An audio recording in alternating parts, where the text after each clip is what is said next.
ඉතුරියට. හැමදාමත් මං පාරමී පුරන්නේ ඔයා මගේම නැගණිය කරගන්න. සසර පුරාවට ඔයත් සමග ඉන්න. ඒ තරමට මම ඔය හිතට ලෙන්ගතුයි. මගේ හොඳම යාළුවා වෙච්ච ඔහු මට දුන්නු දෙවැනි උපන්දින සුබ පැතුම් පතේ එහෙම තිබුණා. ඔහු ඒ ආමන්ත්‍රණය කරේ මගේ ජීවිතයේ සංවේදීතම කාරණාවට.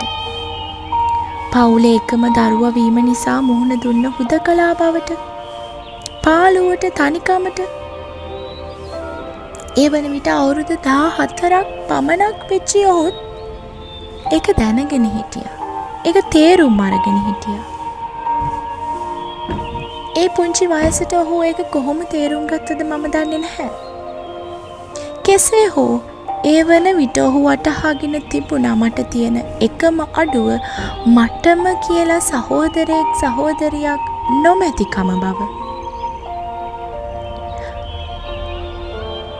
මට මතකයි පුංචි කාලේ මම කණ්ණාඩියේ ඉස්සරහට වෙලා කණ්ණාඩියේ යාළුවා, කණ්ණාඩියේ අක්කා, කණ්ණාඩියේ නංගි කියලා විවිධ චරිත මවාගෙන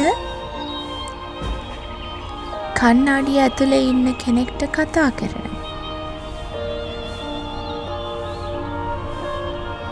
කොහොම වුණත් පහළ මධ්‍යම පාන්තික පවුලක තියෙන අගහිණකම් තිබුණා වුණාට මගේ අම්මා තාත්තා මට අවශ්‍ය දේ උපරිමයෙන් ලබා දුන්නා. මට මතකයි දවසක් අම්මගේ අතේ තිබිච්ච මුළු මුදලින්ම මම ඉල්ලපු ලස්සන පෙන්සිල් බොක්ස් එකක් මිලදී අරගෙන දුන්නේ.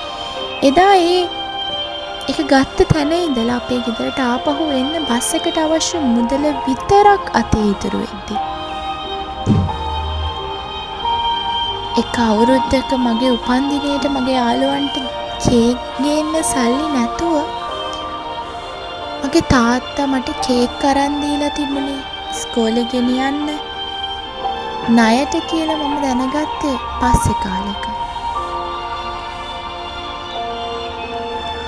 උතුරන්න ලැබිච්ච අම්මගේ තාත්තගේ ආදරේ, රැකවරණය, අවධානය එක්ක වෙන කිසිම අඩුවක් මට නැති බව ඔහු ඇත්තටම එදා තේරුම් අරන් තිබ්බද?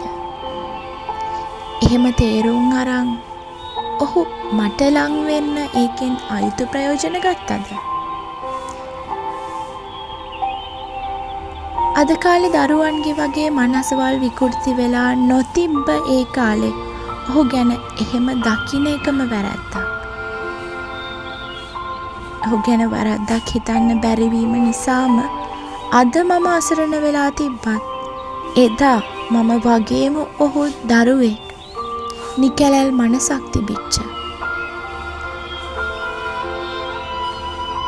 ඔහු එදා ඒ දේ කියන්න ඇත්තේ හදවතට ඇති වුණු පිවිතුරු සත්‍ය අවංක හැඟීමෙන්ම වෙන්න ඇති.